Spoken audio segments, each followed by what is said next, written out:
Áður en við byrjum viljum við taka skýrt fram að ekkert sem fram kemur í þessu hlaðvarpi ber að líta á sem fjárfestingar, fjármála eða skattaráðgjöf. Hlaðvarpið er eingöngu ætlað til fræðslu og almennar umræðu Bitcoin, sýndareignir og tengd málefni. Fjárfesting í sýndareignum felur í sér áhættu. Verð getur sveiflast mikið og þú getur tapað hluta eða allri fjárfestingunni. Kynntuðu málin vel og taktu sjálfstæða ákvörðun ef þú ætlar að fjárfesta í sýndareignum. Komiði sæl, kæri hlustendur og verið hjartalega velkomin í hlaðvarp Myntkaupa. Í dag er föstudagurinn 20. og 1. ágúst 2026. Bitcoin er í $77.305 og hjá mér er sestur Björn Haraldsson. Vertu blessaður Björn. Blessaður sæl. Er til að endurtaka þessa tölu? Þetta er hálfsúrrealíst að segja þessa tölu og við getum að halda þess áfram sem dæmi þá er Bitcoin 22,7% upp síðustu 7 daga. Ethereum er í $2.389 upp 27% síðustu 7 daga og Solana er í $91 upp tæp 21% síðustu 7 daga. Já, þannig að við erum loksins með ég hugsaði ég var að horfa hérna, ég var að koma bústað vorum að horfa Lord of the Rings og það var svo gott atriði sem sýndi minn númer 2 þegar Faramir tekur á fanga Sám og Fróða og hérna Gollum og þeir átta sér svo á því að þetta er bróður hans Boromirs segja hann frá því að Boromir sé fallin og það rifjast upp minning Boromir segir hann hafi Faramir mundu í dag litli bróðir, í dag er lífið gott hann við getum sagt núna Björn, í dag er lífið gott Man finnst eins og að sé fyrsta skipti í mörg ár Já. En ég held að ákvæmt fyrir áru síðan þá fór Ethereum í all time high en maður líður eins og þessi miklu lengri tíma Já, einmitt og kannski óþarf að klára söguna en nokkrum mánuð síðar hafði Boromir verið drepinn af okkur Uruk-hai skrímsli þannig að þú veist það kemur ljóseit í þættinum hvað við höldum en við getum bara sagt þetta í dag er lífið gott og atburðarásin er það er mjög skýr það eru mjög skýrar ástæður fyrir þessari hækkun Já, og sennilega fleiri en einn, það ekki? Jú, og þú veist, það má alveg klárlega velta fyrir sér, þú veist, þetta er svo rosaleg hækkun á öllum markaðnum að, þú veist, ég held að megi alveg færa rök fyrir því að bara á þessu ári hafi markaðurinn fengi betri fréttir en jafnvel þær sem við vorum að fá en ekki brugðist við með þessum hætti þannig að þú veist en ef við bara svona rekum í stuttu máli það er á miðvikudaginn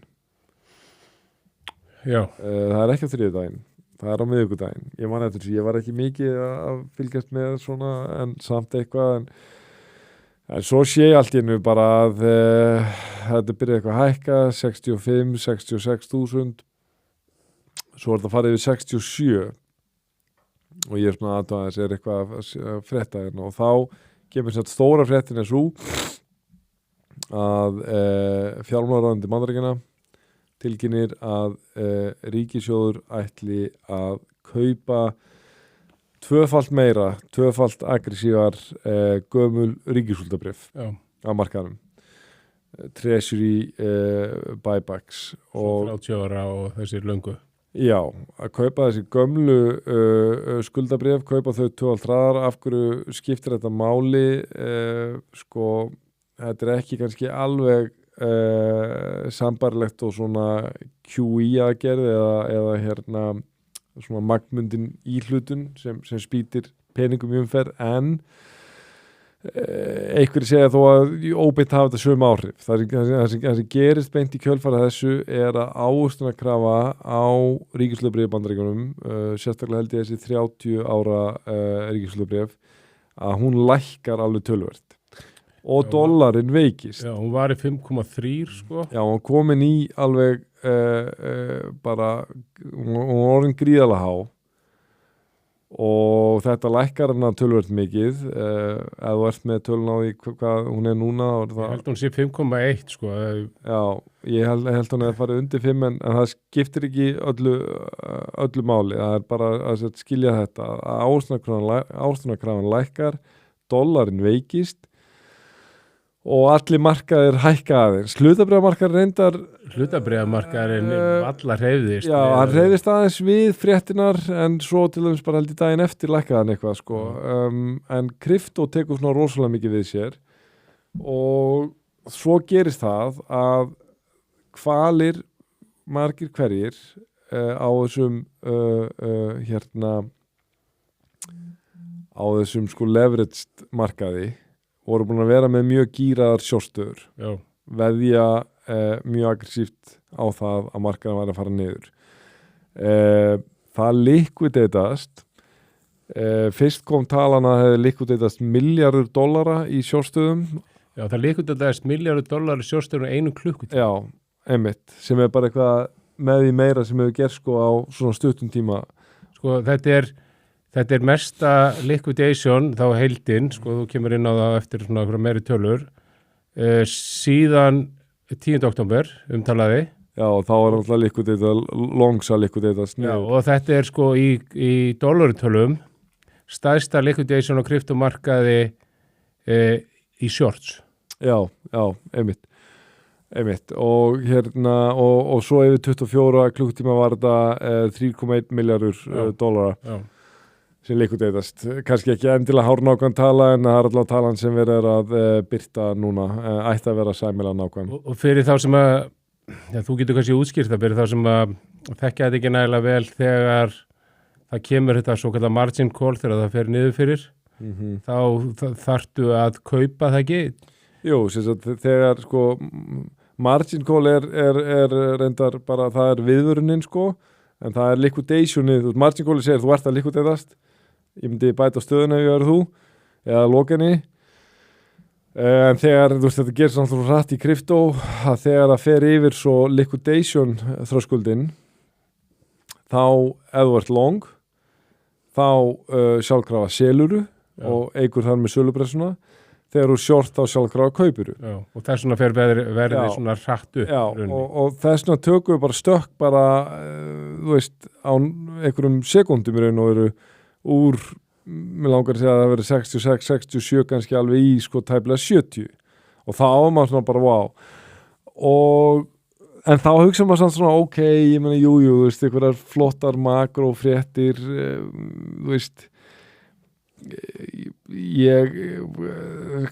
hvað ég segja, kannski reynsla okkar, tölum okkar tvekja af nákvæmlega þessum atburðum sko, einhverjum treasury buybacks er tildulega lítill, ég man ekki að það hafi reynt á þetta element í minni kryptóvegferð sko, skilur þegar maður er að pæla í þessum makrohlutum, maður er alltaf rosalega mikið að pæla í peningabrendun og stýrivöxtum og verðbólgu og okkur slíkur sko.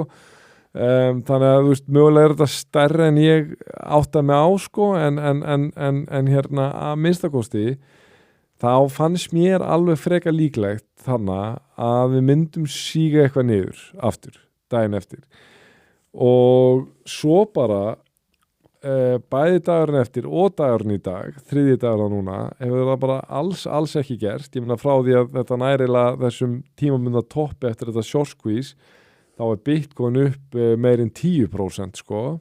Já. Og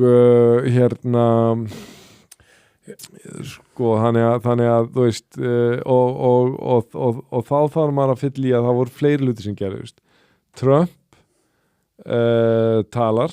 Já, fyrst á undan kemur frá fjármálaeftirlitinu. Já. Ég held að það sé deginum á undan. Þú ert að tala undan frá CFTC, er það ekki? Það var samt Paul Atkins sem að talaði sem er að setja reglugerðir í svona staðinn fyrir Clarity í rauninni, sko. Já, það er að segja, ég held að sé SEC og ekki síst sko CFTC, hinarmurinn. Já, þetta er eitthvað sameiginleg. Að hérna forstjórin, CFTC er svona nokkur skonar fjármálaeftirlit sko fyrir utan verðbréf. Já, þess vegna er þetta sameiginlegt að þetta er svona ákveðin svona... SEC er bandaríska verðbréfaeftirlitið. Já, inn í þessum reglugerð sem er að koma, þú veist, eru þá sameiginleg svona, þú veist, að því að þú veist, það er bara reglugerð hvað er verðbréf og hvað er ekki verðbréf. Já. Og það er inn í þessu, þú veist, þú veist, bara mjög skýr, hérna, bara svona viðmið hvað hérna menn geta gert og hvað tóken eru og þú veist, og svo kemur þetta með að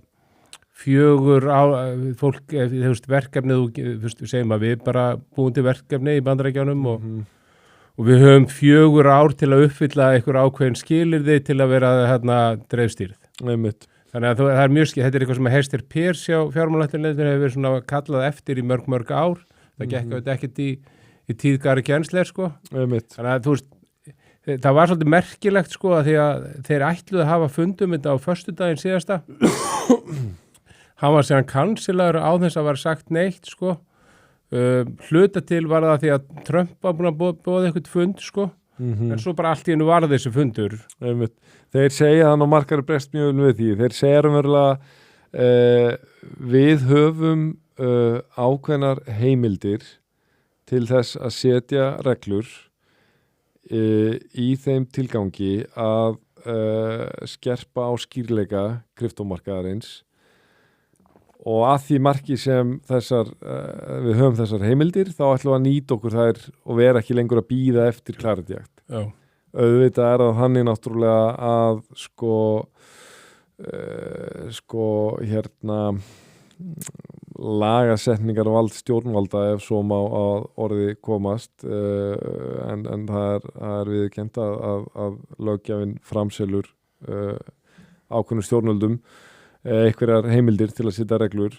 Það er náttúrulega miklu minna heldur en okkur tíman löggjafinn sko, sem er raunverulega bara takmarkaður af stjórnarskráni og hérna þannig að þetta er auðvitað ekki sko vægi sem reglur þessu tagi hafa er ekkert sem dæmi ef til dæmis það myndast umræða aftur Clarity-akt þar sem einhverjar af þessum reglum segjum að drægist á langinn að því við ætlum að ræða það líka með örlög Clarity-akt núna í ljósi alls þessa nýju upplýsinga að þá er engin vandi fyrir öldungadeildina að taka þessa reglu tilbaka sem CFTC eða SEC er að setja sko.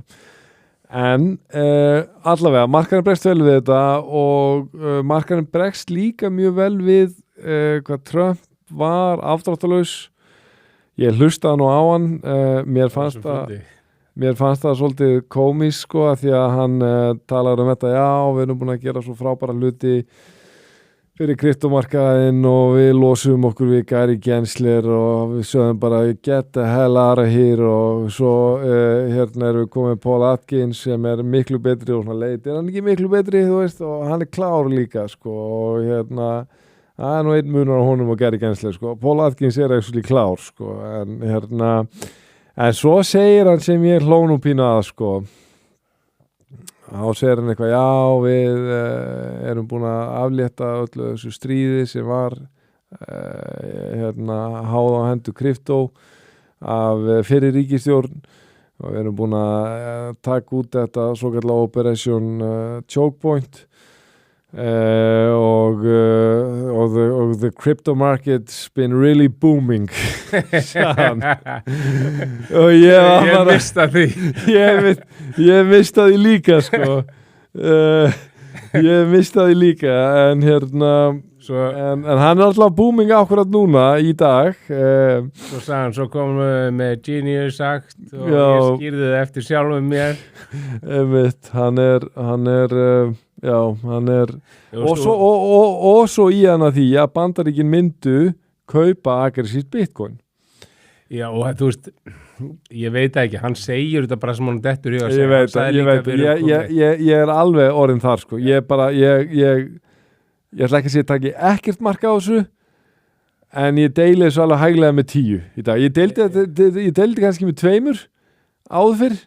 Ég deili með 10 núna þegar hann að tala svona stórt. Já, því að hann segir þarna, þegar hann segja þetta sem hún segir, sko, þá segir hann líka að við stofnum hérna strategist Crypto Reserve. Ég veit ekki hvort að hann sé til, sko. Nei, sko, að minnstakosti til eða ekki til að fyrst og reynst var þetta náttúrulega bara, ég ætla ekki að segja eingöngu nafnabreiting, því að það breytist aðeins, sko,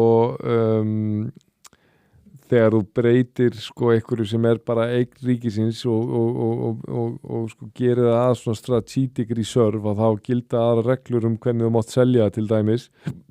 Þannig að, en ok, ég held að minnst það kosti að og svo til að kannski svo er ég að gleyma risa faktor í þessu. Það er eitt sem hann segir, ertu að tala um það? Nei, ég er ekki að tala um Trump núna, ég er að tala um risa á þessum sama tíma. Þá er að koma gríðarlegt innflæði í kaupallasjóðana. Tölunar á Ethereum, það var eitthvað rosa hátt, sko. Já, sko, talan var held í einn daginn fyrir Bitcoin af þessum dögum $519 million. Daginn á undan var eitthvað 280 eða eitthvað. Ég held að það hafi verið $milljarður á okkur 3 dögum eða eitthvað sem fer inn í Bitcoin ETF sem bara tölur sem við hefum ekkert séð bara mjög lengi. Ég er ekki með Ethereum tölunar. Ég er ekki með tölunar, ég sá bara eitthvað graf sko sem að bara ég sá það var bara, þú veist, bara það hæsta í mjög langan tíma sko. Þannig að þú veist, við getum orðað þetta svona að það er þannig margir katalistar sem eitthvað veginn allir fari í gang á sama tíma og einn leiðir kannski að einhverju leita að öðrum, þú veist, ég meina sjóskvísi augljóslega verður ekki til einhverju tómarúmi, það fylgir eftir þessum fréttum að Treasury buybacks og svo innflæðið það að hafi aukist úr 280 519 hefur kannski eitthvað með það að gera hérna, að maður sér það bara svona verðhegðun hún hefur áhrif á fólk. Já. Það er bara, þú veist, og ég meina það er ekki ný vísindi, það er bara, hefur alltaf legið fyrir að þú veist, svona mall, litlar hreyfingar, lítið volatility, litlar sveiflur, það er svæfamarkaðin. Miklar sveiflur, hvort sem er upp eða niður, það er kallað viðbröð. Bæði kaup og sölu. Já, og ég, þú veist, hugsa líka sko tímasetningin, sko, þá, nú erum við komin seint í ágúst að þú veist, að ég ætla ekki að fara inn í, við skulum bíða aðeins með að fara inn hvað gerist næst, en svona það sem get ímynda mér, það er svo mikið af fólki ennþá svona að bíða eftir einhverju meiri botn. Þegar svona gerist, þá veit ég alveg hvað gerist hjá þér, sko, þú hugsa shit, ég veit eitt sem ég talaði við, sko, sem var alveg út úr kryptó, hann bara byrjaði að sjá hækkuna shit, ég er farin inn. Já, 100%, þetta gerist hjá mjög mörgum, af því að þú veist, þú hugsar þú veist, rosalega margir sem ég hef talað við sem hafa verið sko flestir hverjir ekki alveg á hliðalínunni en kannski 80% á hliðalínunni. Þeir hafa verið rosalega fókuseraðar á bara, við erum að fara að sjá $40,000 Bitcoin. Margir hafa bara sagt bara það er eiginlega 100%.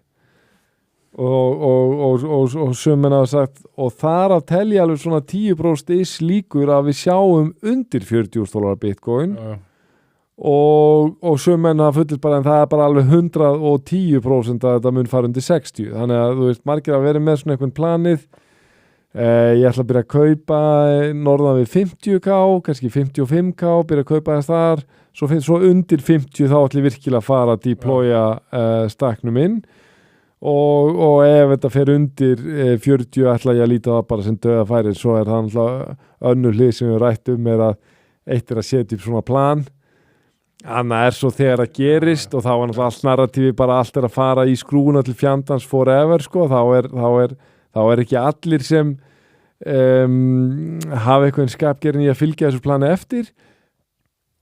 Bursir á því er að eins og þú segir, þegar þú sérði eitthvað svona, þú veist, þetta er ekki hreyfing bara úr 62k í 68k og að kannski allt koinsi eitthvað upp.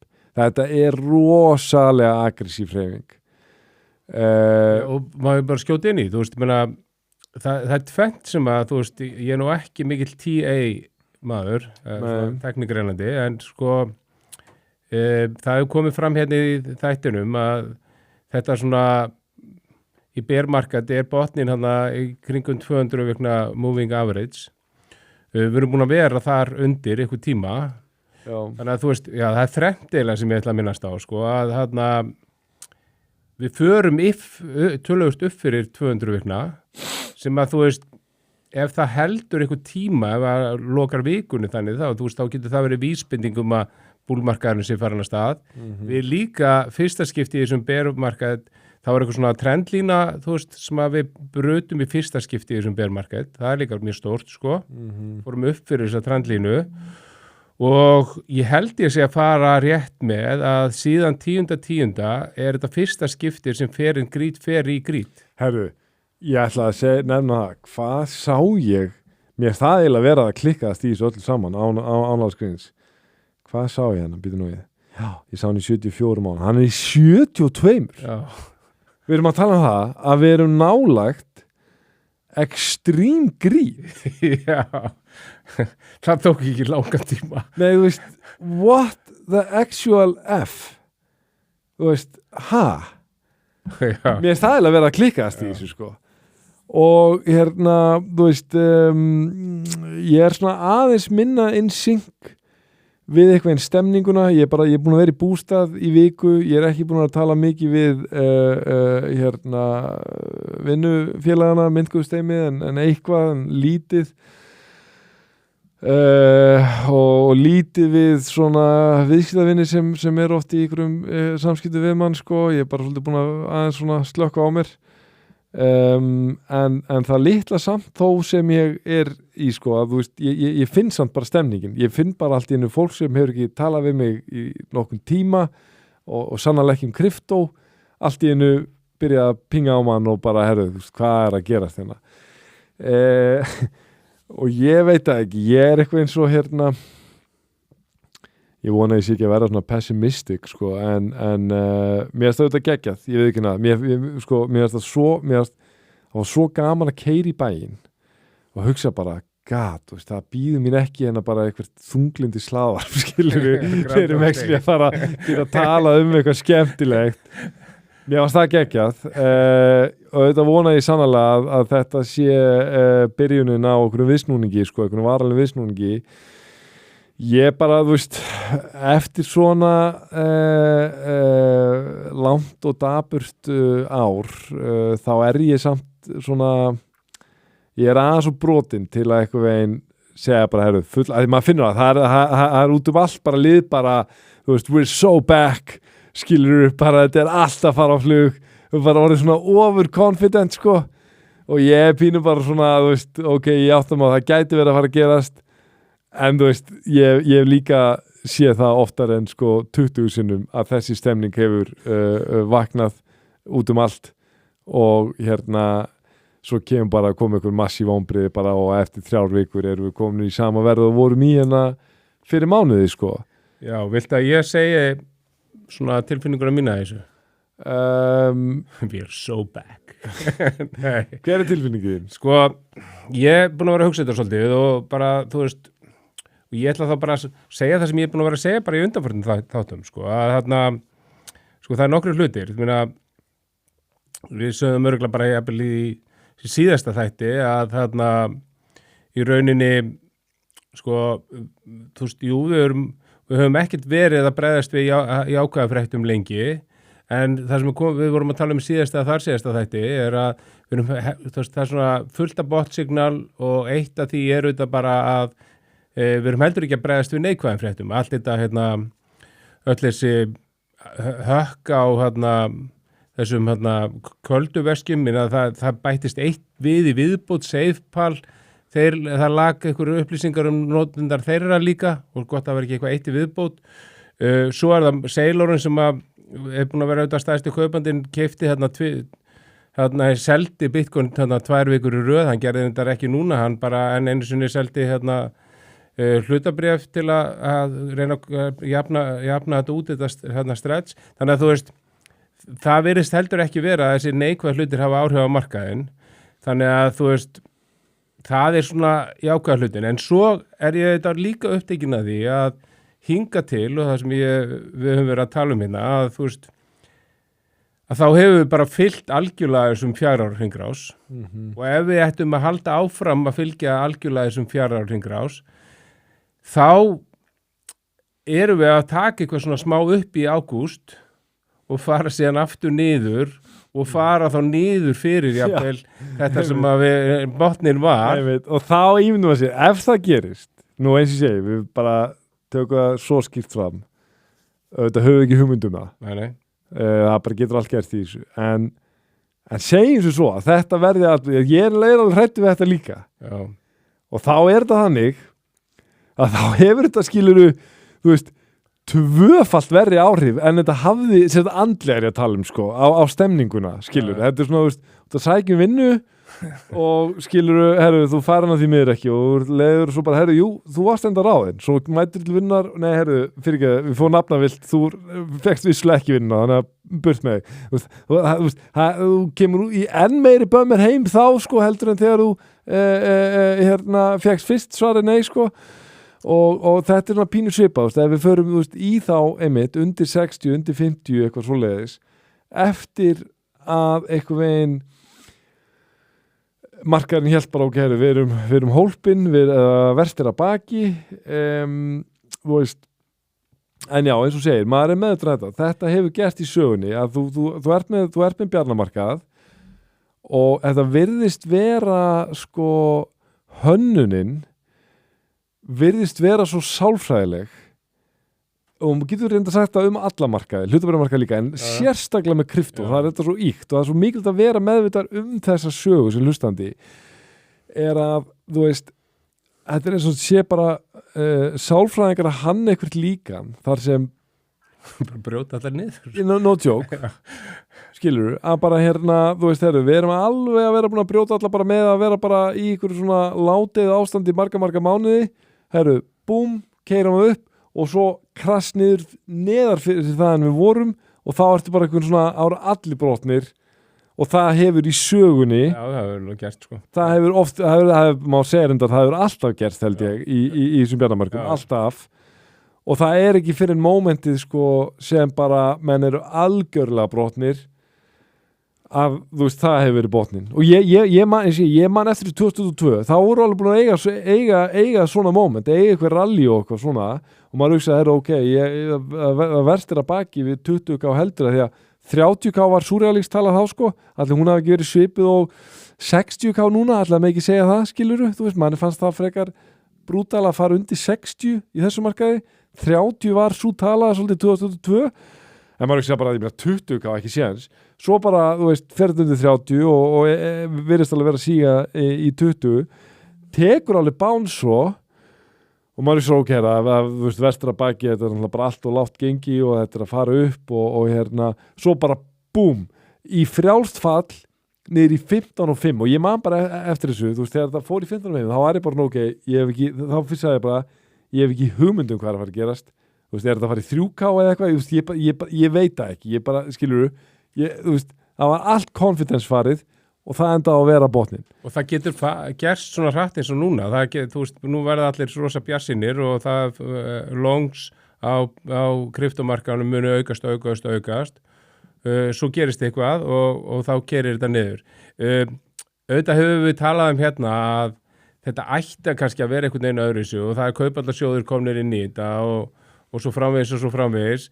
Og við fengum ekki sömu hækkunina þú veist í síðasta búlmarka þess vegna ættum við ekki að fá sömu hækkunina og svo framvegis ég held að sé svo sem alveg möguleiki að við séum ekki að fá þetta mikla dropp að því þú veist það er alltaf séns að þú veist að menn er svo uppteknir að því að botnin verði bara 7. október og þar alveg alltaf einhverja frontrunna það sko, það er alveg möguleiki sko og þú veist, og ég myndi segja við einhvern sem að er alltaf að bíða eftir því og seldi kannski 90 eða eitthvað svoleiðis og alltaf bíða eftir þessu 40 ég meina það er alltaf séns að þú veist, það fara ekkit endilega niður í 60 eða eitthvað svoleiðis ég hallast hins vegar aðeins meira af því að við eftir að taka þetta dropp núna, já, seinna í ágúst, september og byrja síðan að fara upp í október. Sko við fórum næstu í 80k núna. Já, ég held að 80k væri mjög sterkt, sko, ef við getum haldið því. Ég meiri að tjekka ekki, sko, ég sá, ég langar að segja, ég hef séð með mínum megin augum í beinni eitthvað 79,8. Já, getur verið, ég sá eitthvað 70 og eitthvað þannig að mögulega hefur þetta snert 80k, en ég held ekki. Ég held að maður er búin að fá meldingar, maður væri búin að fá meldingar við ná því alveg 100%. Maður bara veltir fyrir sér, sko,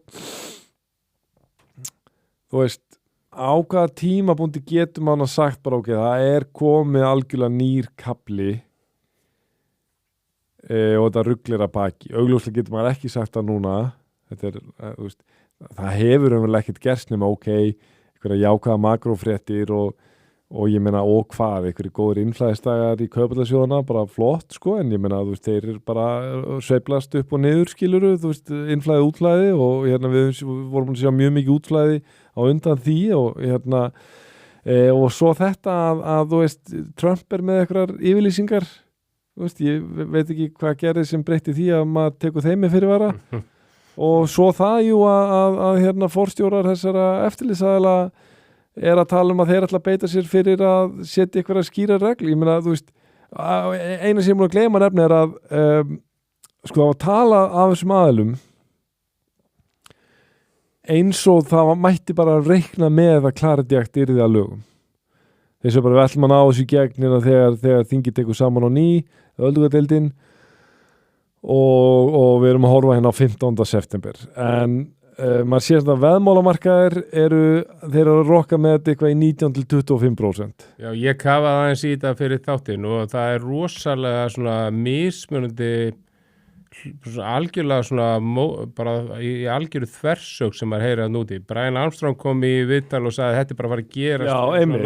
Svo væri með svona eitthvað innherja upplýsingar þetta, það væri bara búið að fá samþykki, þú veist, þessi stóru aðilar forstjórar í kryptoheiminum væri að bara hringja kl. 3 á nóttinni í þingmenn og fá það á sitt band og eitthvað svo leið, sko. En svo hlustaði ég á viðtal við einhvern mann sem er mjög vel að sér í varandi þingi og hann sagði, sko, þú veist, við þurfum þessa sjö demokrata minnstakosti. Já, og ef við gefum okkur allir republikana segja já. Hann sagði, sko, við þurfum rauninni 11 að því það eru hérna 3-4 sem eru eiginlega í mótusu og þú veist jú, menna þessi fundur hérna sem að Trump hélt með og þú veist að voru hérna Coinbase forstjórinn og það var að Chainlink og það var hérna Robinhood og það voru bara hérna hinnur og þessir hérna þetta fór rosa vel í kryptoheiminn sko en það fór ekkit vel allstæðar. Ég sá eitthvað viðtala á einhverju hérna á einhverju fréttastofunni þar sem einhver sagði bara hvað var þetta eiginlega, ég veit ekki svona hvað kryptó er það ekki bara einhver hérna vettvangur fyrir Trump að græða peninga þú veist, það er hann ennþá þannig að þú veist eitthvað til í því hann er forsetinn en út af því öllu saman hann kemur hann þá þessu voru mótis þeir eru það munu koma með þetta bærslegin sko. Ég bara skilða mjög vel sko, hann hefur gefið alveg svakalegt færi á sér með þessu rugli sko og það mun held ég bara þú veist það var þetta scenario sem maður sá fyrir sér að þú veist, hann var að koma hana sem einhver umdeildasti forseti í sögu Bandaríkjanna. Mér skilst eftir því sem ég lesi mig til Teddy Roosevelt og það verið mjög sambærilegt með hann á sínum tíma 100 árum áður sko rúmlega en þegar þú veist, sagan líður þá er Teddy Roosevelt bara svona nokkuð veginn óumdeildur sem einn besti forseti allra tíma að því að náði bara svo rosalum árangri og ég hugsaði fyrir mér fyrir hann sko, ef Trump nær heimsfriði nær að kæla þessa brjáluðu sundrungu í Bandaríkjunum og ef kryptó verður þessi bylting sem að trúir að kryptó muni verða og Bandaríkin verði eitthvað leiðandi í því undir hans stjórn á öllu leyti, þú veist, þá sá maður alveg fyrir sér að Trump gæti farið í söguna sem einmitt ég ætla ekki að setja þetta á sama stall og Teddy Roosevelt, en þú fattar hvað er að fara. Gaur sem var svona rosalega umdeildur en náði svo einhverjum árangri sem bara eftir því sem tími líður einhvern enginn getur deilt núna hins vegar bæði það að það er náttúrulega verið mjög langt frá heimsfriði ok, ég ætla ekki að fara ómikið í einhverja domestic politics í Bandaríkjunum, en jafnvel ef þessi kryptóvegferð ríkisstjórnarinnar sem hefur valdið vonbrigðum, það er bara staðreynd, en jafnvel ef þeir ná að gera það vel, það sem eftirlífi kjörtíðanbíl og jafnvel halda áfram með það ef það verður áfram republikani til dæmis í stjórn sem verður forseti, þá mun samt alltaf þetta kryptolegacy vera lita af þessu rugli hjá honum. Og hvað hann grætti mikið á okkur drasslverkefnum sem kostuðu fullt af peningum. En svo er þetta meira, þú veist, einhvern mann heyrði að sá forseti sem hann vildi ekki láta líka sig við var Jimmy Carter en svo virðist hann að vera kannski mögulega að lenda í sama á Jimmy Carter að lenda í að láta Íran loka sig inn í einhverjum deilum, sko. Sko Störum að tala hennar fund, það var þetta eitt í viðbót sem var svona áhugavert að hann sagði og hann auðvitað pæli stundum ekki til umhverju sinna. Hann var með alla þessa forstjóra kauphalla hana. Og svo er hann að tala hann forstjóra hana CFTC og hann segir, já, Mike góð maður og Mike ætlar að passa upp á það að koma Hyperliquid til Bandaríkjanna. Já, við erum ekki með þetta. Hyperliquid draugum 30%, en bara við eða þetta hann segir þetta 17% eða eitthvað. Já, og þú veist, og það er bara það sem hefur þetta gerst með þegar hann er mist á hlutabrið, það hefur bara alltaf rokið upp, sko, Dell og Micron og eitthvað svo leið, sko. Þannig að þú veist, það var alveg áhugavert, mér finnst það líka bara, þú veist, áhugavert hvað þessi stjórn eða hann eða hvernig við höfum orðað að er aðsér í þessum kryptóheimi að minnast á eitthvað svona projekt eins og Hyperliquid, sko. Já, það er enda mjög farið út í bæ og spurði fólk hvort það þekki Hyperliquid, sko. Það er bara einhver fólk í kryptóheiminu sem þekki það, sko. Einmitt, og meiri sér ekki allir þar, sko. Nei. Það var að vera sæmilega vel aðeir. Já, mjög áhugavert, sko. Já, talað Hyperliquid, ég reyndar rætti við mann fyrir skemmstu, erlendan mann sem var ekki mikið í kryptó en var eitthvað að spyrja mig út í, sko, hvort að það væri með eitthvað til í því að kryptó væri að þessi hlutabrið var að koma á bálkakeður og hann vissi nefndi einmitt Hyperliquid í svo mikið. Það var bara nútur að þú nefndir talaði við fólk Hyperliquid, það veit ekki en já. Það er alveg búið að gera mjög góð hluti, verður áhvert að sjá hvort þeir fylgja þessu eftir og komið í til Bandaríkjana. En ég meina, ok, þú veist, þetta er allavega svona, ég held að það sem allavega gert hinga til núna er, ég held að við getum alveg sagt að við hefum svona gert nokkuð góð skil á því hvað veldur þessum hækkunum. Ég held að það liggi alveg fyrir núna og ég veit að þú er með fullt af ykkur öðru, þú veist, mér finnst það ekki þörf að ræða það eitthvað frekar, sko, nema þú viljir bæta í. Nei, þú veist að því við erum að tala sko, munið þetta halda áfram þú veist, þá hugsa ég svona ég er samt ekkert, það er punktur sem ég er búin að vera að pæla svolítið í sem að ég er ekkert vissum að endilega hafi ykkur mikil áhrif á kryptómarkaði en maður spyr sér samt, sko, að það búið að vera aðeins umræðan samt í strategi. Við höfum verið að tala þetta mikið strategi hérna og eins og við höfum talað það hefur ekki haft neina áhrif á markaðin en hann hefur verið að selja en sko, svo er það samt þannig að það sem gerðist líka 10.10. hérna í fyrra, ekki bara þessi keisla niður 10.10. bara held ég bara sama dag að þá kemur þessi frétt með að það heitir MSCI sem heldur utanum mikið af þessum indexsjóðum. Já, einmitt. Að þeir voru að tala það að taka MicroStrategy út úr þessu og það varð ekkit einhvern veginn úr því en nú er þetta einhvern veginn komið aftur að þeir þetta var náttúrulega einn aðal katalistin hann einmitt fyrir tíunda og nú er verið að tala um þetta aftur og talið bara jafnvel sko mjög mikla líkur á að það gerist, þeim er að tala um að það sé töluvert mikla líkur að fyrirtæki eins og Strategy og fyrirtæki eins og Metaplanet getur dottið út og hérna Ethereum fyrirtæki Sharplink jafnvel líka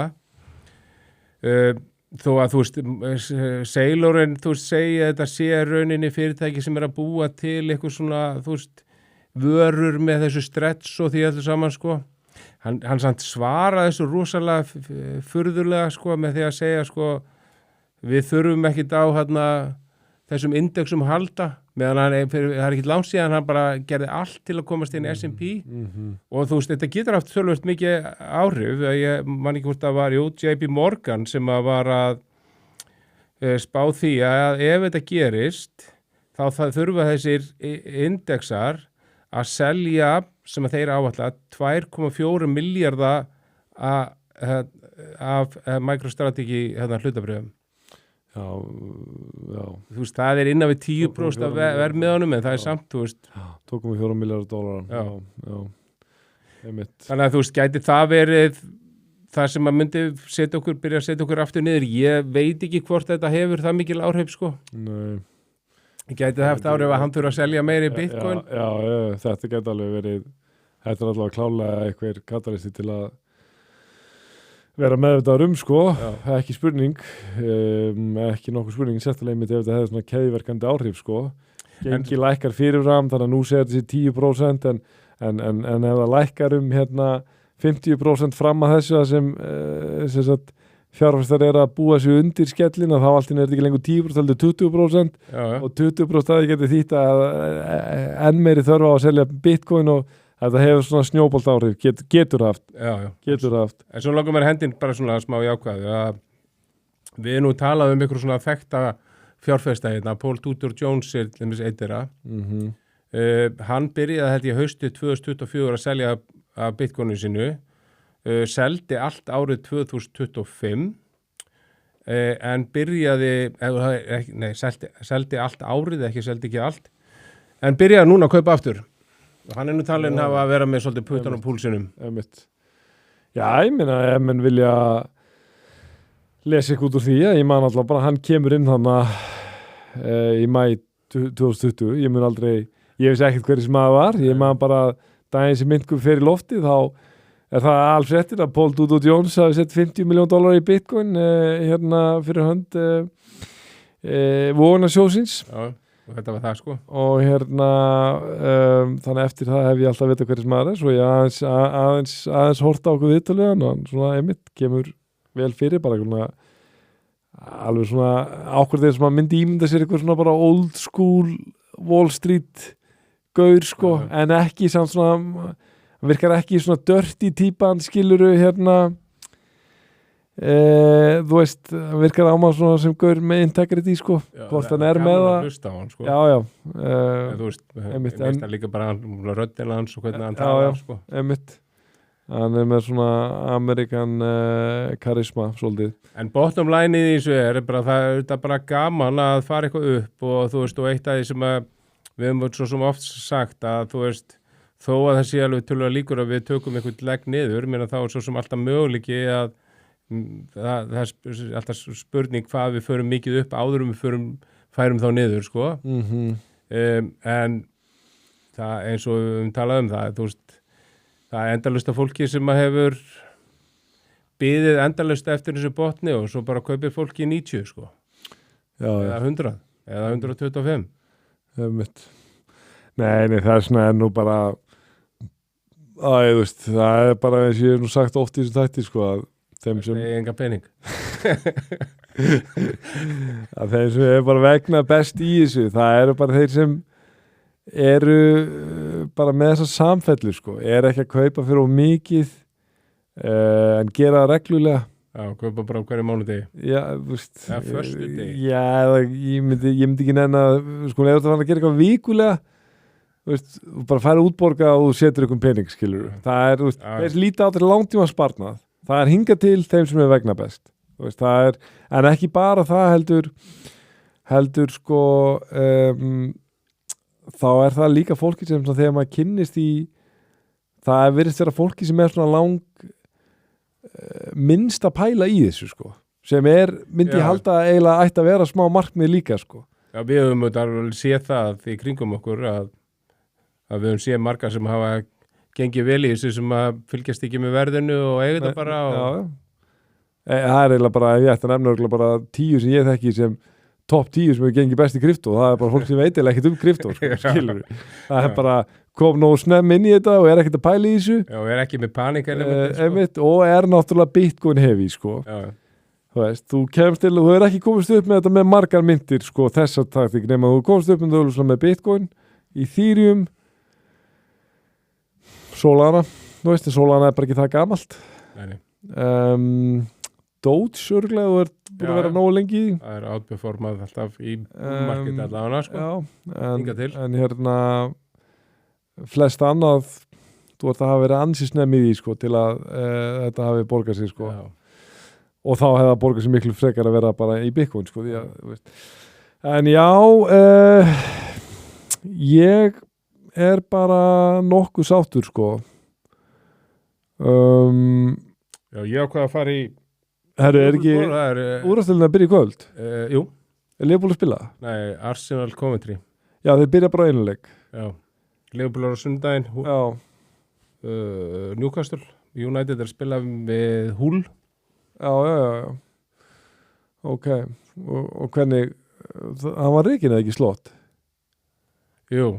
Það kom hann að, hvað var það ekki, Bournemouth þjálfan. Það alltaf gefin út eitthvað svona... Það gefur út eitthvað svona bjarsýnis svarsýnis spá meðal stuðningsmanna. Já. Ég held að Liverpool sé lægstir. Já. Það saði mér þetta eitthvað þannig, ég er ekki búin að kynna mér þetta. Nei, það er ekki mikið bjarsýnið þar, sko. En það er alltaf, sterkt að vinna fyrsta leikin. Já. Það er alltaf gott að vinna, fá 3 stig úr fyrstu umferð. Herru Björn, ég þakka þá bara kærlega fyrir spjallið. Sömuleiðis. Og ég þakka ykkur kæru hlustundur fyrir hlustununa og fyrir áhorið og við heyrumst og sjáumst aftur af viku liðinni. Þangað næst verið sæl.